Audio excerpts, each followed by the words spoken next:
and we talked about follower styling specifically, but I gave it a feminine edge on purpose.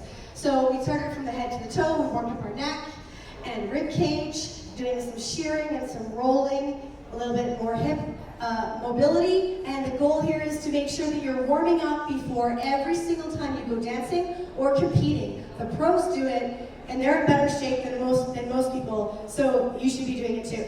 The knees, I had Elvis, and then I had you dragging with your inside edge, and then we had some James Brown going on, and heel toes, just to get all warmed up. Then we talked about hair whips, ear, shoulder, ear up, getting your upper thoracic spine involved as well, ear, shoulder, up, and then I said Nike swoosh, so we're transferring our weight from this leg to this leg, and then we did it quarter turn, and then we did it 180, and then we went prepare the foot, turn around, anchor, which is really helpful for 5 and 6, right? Or 3 and 4, 5 and 6. And then we went into body rolls, chin, chest, hips, knees, sit, lower, stagger feet, chin, chest, hips, knees, sit. Try not to use the head, chest, hips, knees, sit. Try to go from the solar plexus down. And technically, this is what's happening on an anchor. 1, 2, 3, and 4, 5, and 6, not 5 and 6.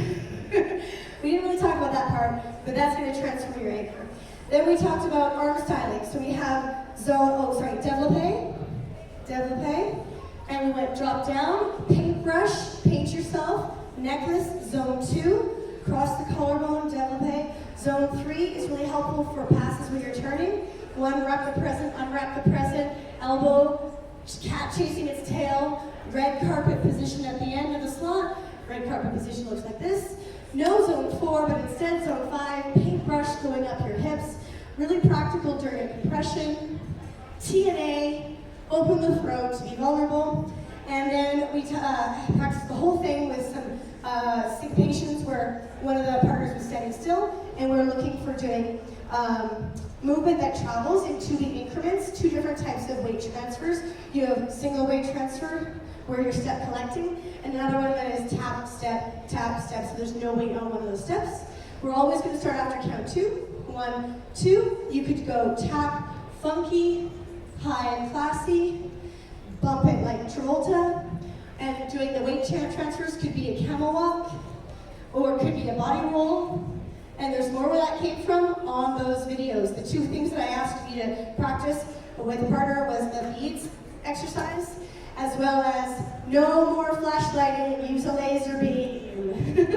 Okay? It's been an honor to coach you, ladies and gentlemen, this afternoon. Have some fun tonight. The Pro-Am Jack and Jill coming up next. And put on your feedback for me if you'd like more of these workshops. Thank you.